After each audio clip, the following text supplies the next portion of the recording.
எல்லாருக்கும் வணக்கம். நான் தான் உங்க விமல் வர்மன் பேசுறேன். மயிலாடுதுறை சம்பவம். அந்த சம்பவத்தில் பெண் பிள்ளையையும் அந்த பையனையும் அடக்கமே பண்ணிட்டாங்க.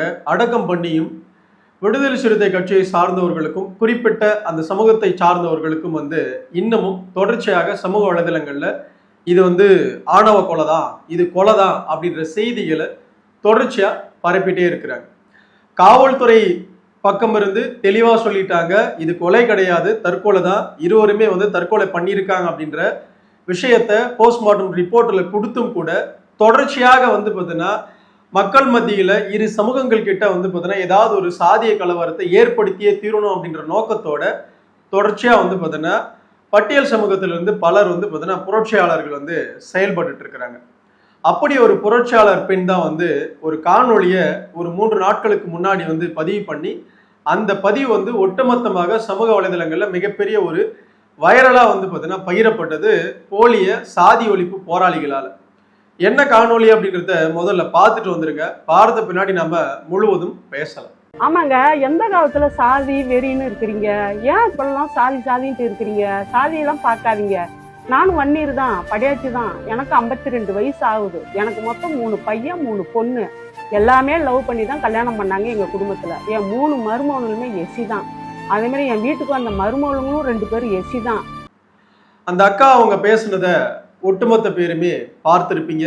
3 நாட்களுக்கு முன்னாடி சமூக வலைதளங்களை கூட பார்த்திருப்பீங்க. நாம இந்த விஷயத்த கடந்தும் கூட மனசுல சில கேள்விகள் எழுந்துட்டே இருந்துச்சு. அந்த கேள்விகளை அந்த அக்கா கிட்ட கேட்டலாம் அப்படின்னு வந்திருக்கு. அதாவது மயிலாடுதுறையில ஒரு 16 வயசு சிறுமிய ஒருத்தன் காதலிக்கிறன்ற போர்வையில கூட்டிட்டு போய் தற்கொலை பார்த்தீங்கன்னா செய்ய வச்சிருக்கிறான், தற்கொலையும் பண்ணியிருக்காங்க. இது எங்க பார்த்தீங்கன்னா சாதி வெறியில வரும் அப்படின்னு தெரியல. அதாவது 19 வயசுல படிக்காம ஊர்ல பார்த்தீங்கன்னா மேஸ்திரி வேலை பார்த்துக்கிட்டு, கொளுத்து வேலை பார்த்துக்கிட்டு, ஊரை சுத்திக்கிட்டு, ஏதாவது பார்த்தீங்கன்னா தப்பு தண்டா பட்டிக்கிட்டு சண்டை போட்டுக்கிட்டு ஒருத்தன் சுத்திட்டு இருந்தானா, ஒரு 16 வயசு சிறுமி படிச்சுட்டு இருக்கிற ஒரு சிறுமியை பார்த்தீங்கன்னா இவன் காதலிக்கிறேன் அப்படின்னு சொல்லிட்டு அவங்க வீட்டில் போய் இவன் கேட்டா உடனே போன பொண்ணை கொடுத்துடணுமா? புரியல எனக்கு. எப்படி கொடுப்பாங்க? ஒரு பெண்ணா இருந்துகிட்டு இதை யோசிக்க மாட்டீங்களா? இதுல எங்க இருந்து போன சாதி வெறி வருது? எங்க இருந்து போன இது ஜாதியை பார்த்தீங்கன்னா பிரச்சனைக்கு வருது? புரியல. உங்க வீட்டுல போனா நான் 3 பெண் பிள்ளைகளை பெற்றேன், 3 ஆண் பிள்ளைகளை பெற்றேன், நாங்கெல்லாம் சாதியை தாண்டி தான் காதலிச்சிருக்கிறோம், கல்யாணம் பண்ணி இருக்கிறோம் அப்படின்லாம் சொல்றீங்க, நல்லா வாழ்றோம்னு சொல்றீங்க. நான் என்ன கேட்கிறேன் அப்படின்னா, நீங்க 6 பிள்ளைங்களை பெத்தெடுத்திருக்கீங்களே, ஒரு 16 வயசு படிச்சுட்டு இருக்கிற உங்களுடைய பிள்ளை, அதாவது இப்ப நான் பெண் பிள்ளைய இப்படி ஒருத்தன் போறவன் காதலிக்கிறேன் அப்படின்னு சொல்லியிருந்தா அந்த 16 வயசுல கட்டி கொடுத்துருப்பீங்களா? சொல்லுங்க, கட்டி கொடுத்துருப்பீங்களா? எதுவுமே பேசிருக்க மாட்டீங்க. ரோட்ல போற ஒருத்தன் பார்த்தீங்கன்னா நான் உங்க பிள்ளைய பார்த்தீங்கன்னா காதலிக்கிறேன் அப்படின்னு சொன்னா, அதாவது படிச்சுட்டு இருக்கிற ஒரு பிள்ளைய ஒரு சிறுமியை கேட்டா உடனே இருந்தாப்பா கூட்டிட்டு போய் தாலி கட்டிக்கோ அப்படின்னு அனுப்பிச்சு வச்சிருவீங்க. அப்படிதானே? அப்படி பார்த்தீங்கன்னா எந்த பெற்றோராவது செய்வாங்களா? நான் எல்லா சமூகத்துல இருக்கிற பெற்றோர்களை பார்த்து தான் சொல்றேன், நான் கேட்கறேன். நான் யாராவது செய்ய முடியுவாங்களா? செய்வாங்களா? அப்படி யாருமே செய்ய மாட்டாங்களே. படிச்சுட்டு இருக்கிற பிள்ளைய பார்த்தீங்கன்னா கேட்கதான் செய்வாங்க. அந்த அவன் அப்படி ஒருத்தன் பையன் இருந்தானா ஏட்டா அப்படி பண்ற அப்படின்னு கேட்கதான் செய்வாங்க. இதை பார்த்தீங்கன்னா புரிஞ்சிக்காம இதை மதிக்கெட்டு போய் இந்த நாய் பார்த்தீங்கன்னா கூட்டிட்டு போய் தற்கொலை பார்த்தீங்கன்னா பண்ண வச்சிருச்சு அப்படின்னா இதுக்கு எப்படி ஒரு சாதி காரணமாக எப்படி இது சாதிக்குள்ள சாதி வெறியா மாறும்?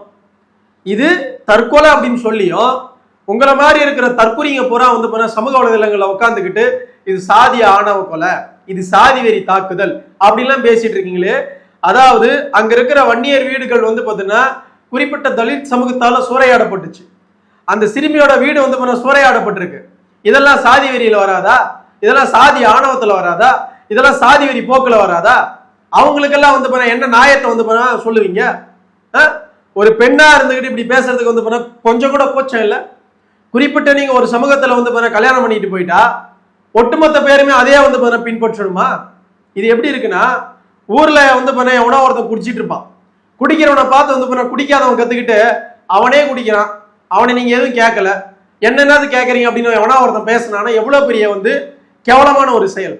அப்படிதான் நீங்க பேசுறீங்க. நாங்கெல்லாம் சாதி மாதிரி திருமணம் பண்ணிட்டோம், இனிமேல எங்க ஜாதி இருக்குது. நீங்க சாதியை மாதிரி திருமணம் பண்ணிட்டீங்க, சாதியை தாண்டி திருமணம் பண்ணி 6 பிள்ளைகளை பெற்றெடுத்துறீங்க, 6 பிள்ளைகளுக்கும் திருமணம் பண்ணி வச்சுட்டீங்க அப்படின்னு பெருமையா சொல்றீங்கல்ல. இந்த 6 பிள்ளைகளுக்கு சாதியை தாண்டி திருமணம் பண்ணி வச்சுட்டீங்க அப்படின்னு பேசியிருக்கீங்களா? நான் என்ன கேட்கறேன்னா, எங்கேயாவது அந்த பிள்ளைகளுக்கு சாதி மறுப்பு திருமணம் பண்ணிட்டோம் அப்படின்னு சொல்றீங்க. சாதியை தாண்டி வந்து பார்த்தீங்கன்னா நாங்க சான்றிதழ் வாங்கி வச்சிருக்கோம், நோ கேஸ்ட் அப்படின்னு வந்து பார்த்தீங்கன்னா நாங்க ஜாதி சான்றிதழ் வாங்கி வச்சிருக்கோம் அப்படின்னு உங்களால சொல்ல முடிஞ்சா? சாதியை தாண்டிட்டீங்களே, நீங்க தாண்டிட்டீங்க, உங்க கணவர் தாண்டிட்டாங்க, உங்க பிள்ளைகள்லாம் ஜாதியை தாண்டிட்டாங்க. சாதியை தாண்டின நீங்க இப்படி ஒரு சர்டிபிகேட் நாங்க வச்சிருக்கோம் அப்படின்னு வந்து எங்கேயுமே சொல்லவே இல்லையே. தமிழகத்துல அது இஷ்யூ பண்றாங்க தானே. சாதியே இல்லைன்னு சொல்றவனுக்கு எதுக்கு வந்து ஜாதி சான்றிதழ்?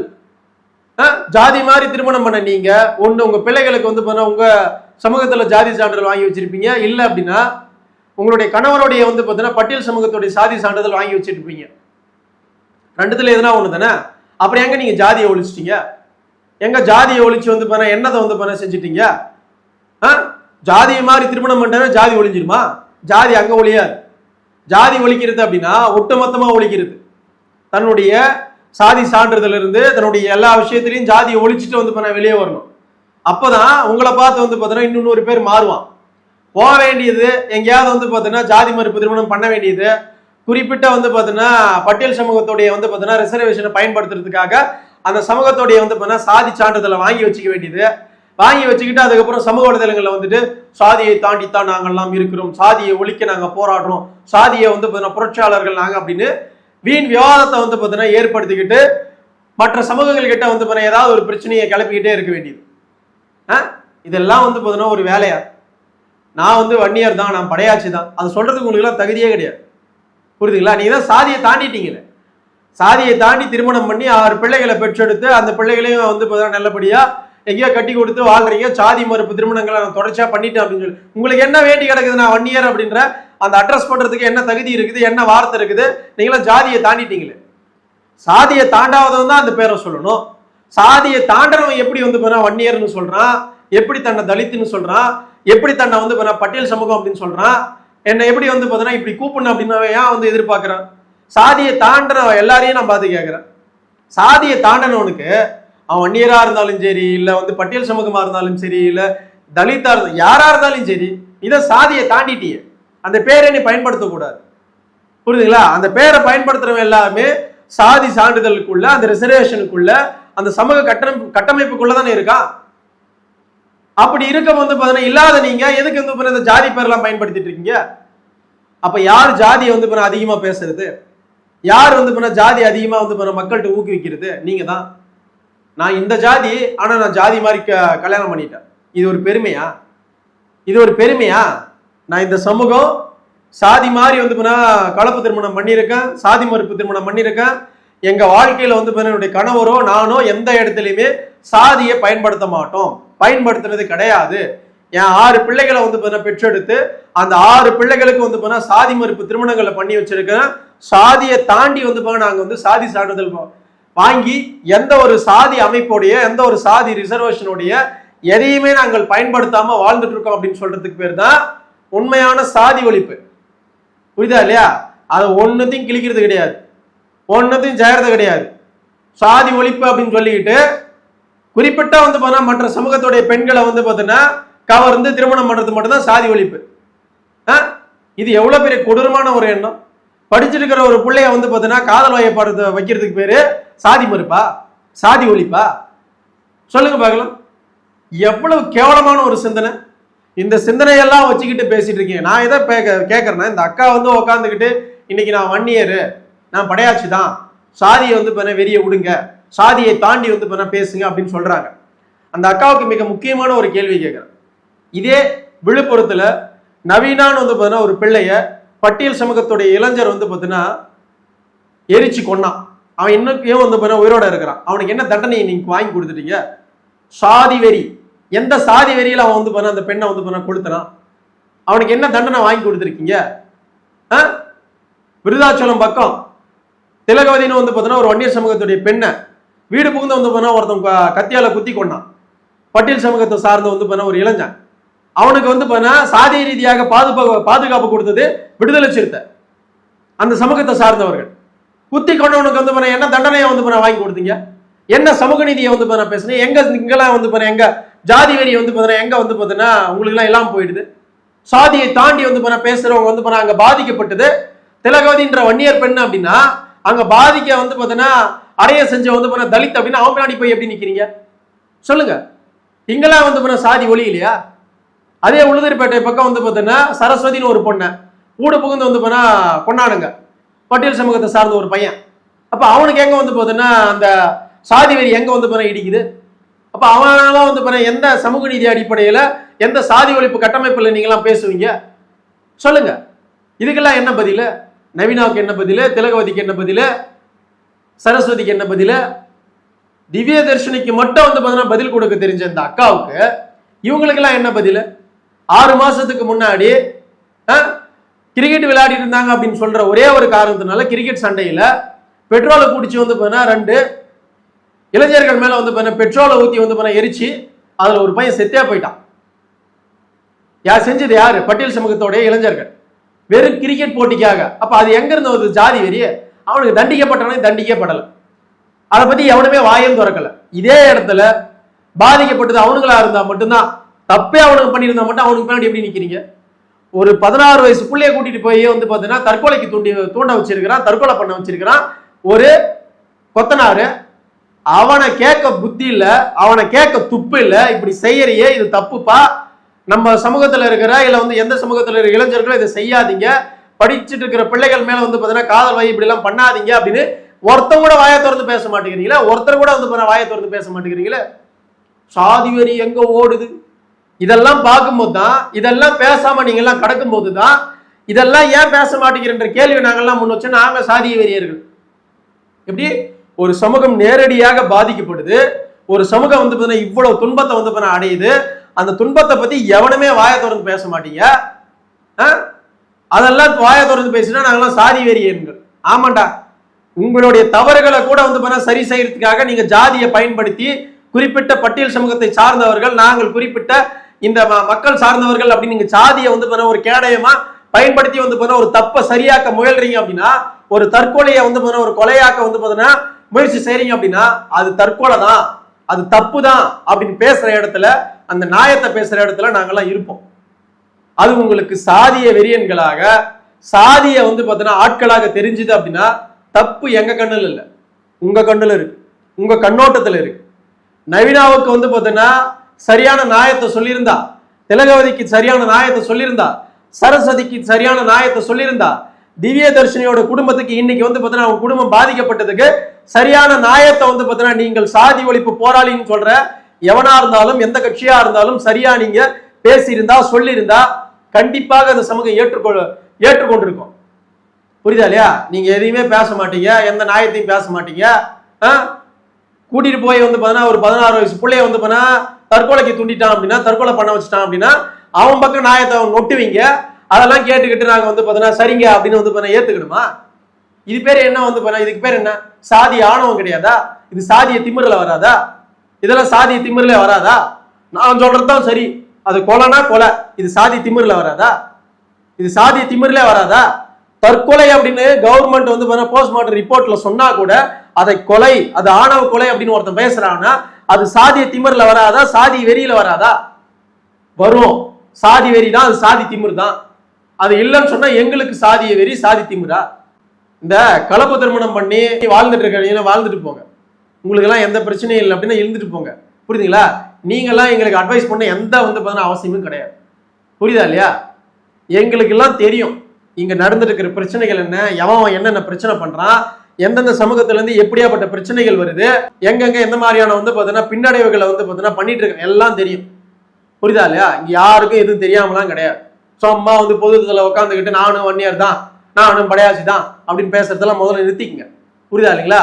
அப்படி பேசுறதுக்கு உங்களுக்கு தகுதியும் கிடையாது. புரியுதுங்களா? அப்படி சாதி ஒழிப்பு பேசுறீங்கன்னா உன் பேர பிள்ளைங்களுக்கு சாதி அற்றவர்களாக வந்து சாதி சான்றிதழ் வாங்கி அப்புறம் நொட்டுங்க. ஏன்னா நீங்க திருமணம் பண்ணி சாதியை ஒழிக்கல, நீங்க உங்க பிள்ளைகளுக்கு திருமணம் பண்ணி சாதியை ஒழிச்சிருக்க மாட்டீங்க. உங்க பேர பிள்ளைகளுக்காக சாதியற்ற சமூகமாக உருவாக்கணும் அப்படின்னா சாதியற்றவர்களாக வந்து சான்றிதழ் வாங்கி கவர்மெண்ட் கிட்ட வந்து கொடுத்து அவங்களுடைய திறமையின்பால் வந்து அவங்க ஜெயிக்கிட்டோம், ஜெயிச்சு முன்னேறிட்டோம். திறமை உள்ளவனுக்கு தானே என்னங்க ஜாதி, எல்லாமே மனுஷங்க தானே, எல்லாம் திறமையானவனுக்கு தானே. திறமைன்ற வந்து அடிப்படையில் முன்னேறிட்டோம். சாதி ஒழிப்பு பத்தி பேசுறவனுங்க நாங்க தான் ஜாதியை பத்தி, ஜாதி ஒழிப்பு பத்தி பேசுறது இல்ல. ஜாதி ஒழிப்பு பத்தி பேசுறவனும் ஜாதி ஒழிக்கணும் அப்படின்னு நினைக்கிறவன் திறமையின்பால் முன்னேறுங்க. எவன் உங்களை தடுக்க போறான்? சாதியே எனக்கு வேண்டாம்டா, எனக்கு ஜாதி சான்றிதழே வேணாம்டா அப்படின்னு வந்து தூக்கி குப்பையில போட்ட முன்னேறு, உழைச்சு முன்னேறு. அதுக்கெல்லாம் உங்களால முடியாது. அதுக்கெல்லாம் உடம்பு வந்து நோகம், புரியுதுங்களா? அதுக்கெல்லாம் நோகுது அப்படின்னா வேற என்ன சொல்ல முடியும்? வேற எதுவும் சொல்றதுக்கு இல்லை. வன்னியர்கள் வந்து முதல்ல புரிஞ்சுக்கணும். இந்த சமூகத்தை பற்றிய புரிதல் இருக்கணும். இந்த மக்களை பற்றிய புரிதல் இருக்கணும். இந்த சமூகம் என்னென்ன பிரச்சனைகளை சந்திச்சுட்டு இருக்கு அப்படின்ற புரிதல் வேணும். இது எந்த புரிதலும் இல்லாமல் இந்த சமூகம் இருக்கிறதுனால தான் இப்படி போறவங்க வரவங்க போறா இந்த சமூகத்தின் மீது வந்து அப்படியாப்பட்ட அவச்சொற்களை வந்து வைக்கிறாங்க. கண்ணு முன்னாடியே வந்து அவ்வளவு பிரச்சனைகள் நடந்தும் கூட பாதிக்கப்பட்டது நம்ம வீட்டு பெண் பிள்ளைகளா இருந்தா கூட, நம்ம வீட்டுல வந்து பிரச்சனையே அவங்க செஞ்சா கூட நியாயமும் தர்மமும் வந்து எப்படி பேசுறாங்க அப்படின்றத இந்த மக்கள் உணரணும். இதை மக்கள் வந்து பேசணும், புரியுதுங்களா? இதெல்லாம் நம்ம பேசாம கடந்து போயிட்டே இருந்தோம் அப்படின்னா இந்த பிரச்சனைகளுக்கு ஒரு தீர்வே வராது. கடைசி வரைக்கும் அவங்க ஜாதியை வந்து ஒரு கேடயமாக பயன்படுத்திக்கிட்டு, குறிப்பிட்டு நாங்க இந்த சமூகத்தை சார்ந்தவர்கள் அப்படின்னு சொல்லிக்கிட்டு சமூகத்துக்கிட்ட வந்து அரசாங்கத்துக்கிட்ட ஏதாவது வந்து ஒரு வேலையை பார்த்துக்கிட்டே இருப்பாங்க, புரியுதுங்களா? இதையெல்லாம் உடைச்சு எறியணும். உடைச்சு வந்து தப்புனா தப்பு தான், அது எவன் செஞ்சாலும் தப்புன்ற நியாய தர்மத்தோட வந்து எல்லா சமூகமும் பேசணும், புரியுதுங்களா? அந்த தர்மத்தோட இருந்தா மட்டும்தான், அந்த நியாயத்தோட இருந்தா மட்டும்தான் எல்லா மக்களுமே நல்லபடியா நல்ல வாழ்க்கையில வாழ முடியும், புரியுதுங்களா? இவனே போவானா, நவீனான்ற ஒரு பெண்ணை வந்து கொலை பண்ணுவானா, திலகவதின்ற ஒரு பொண்ணை கொலை பண்ணுவானா, சரஸ்வதின்ற ஒரு பொண்ணை வந்து கொலை பண்ணுவானா, அப்புறம் வந்து இப்ப திவ்ய தரிசனின்ற பொண்ணை தற்கொலைக்கு தூண்டி தற்கொலை செய்ய வைப்பானா? செஞ்சவன் போற தப்பு அவன், நியாயம் போற அவன் பக்கமேவான். இது ஏன்டா இப்படி பண்றீங்க அப்படின்னு கேட்டா ஜாதி வெறியம். எவ்வளவு கேவலமான வந்து மனிதர்களா நம்ம எல்லாம் வாழ்ந்துட்டு இருக்கோம் பாருங்க. நான் ஒட்டுமொத்தமா தான் கேட்கிறேன், எவ்வளவு கேவலமான மனிதர்கள் நாம. நியாயத்தை பத்தியா பேசுறேங்க? எல்லாருக்கும் ஜாதி ஜாதி வெறியோட வந்து இதெல்லாம் அணுகுறீங்க. குறிப்பிட்ட பட்டியல் சமூகத்தில இருந்து வந்து இந்த மயிலாடுதுறை சம்பவத்துல வந்து பேசுறவங்க எவனாவது உண்மை தன்மையோட பேசுனாங்களா? ஜாதி வெறி போக்கோட வந்து அணுகிட்டு இருக்கீங்க. 16 வயசு சிறுமின்ற வந்து அந்த விஷயத்தையே விட்டுட்டு எவ்வளவு நேக்காக வந்து இது காதல், இது அது லொட்டு லொசுக்கு பெரிய வந்து வெண்ண அப்படின்னு வந்து பேசிட்டு இருக்கீங்க. இதெல்லாம் வந்து ஒருபோதுமே ஏற்றுக்கொள்ள முடியாது. நம்ம மக்கள் புரிஞ்சுக்கணும், மக்களுக்கு புரிதல் இருக்கணும், மக்களுக்கு வந்து தெளிவு இருக்கணும். புரிதலோட இருங்க, அவ்வளவுதான் விமலவர்மன் சொல்லுவேன். நன்றி, வணக்கம்.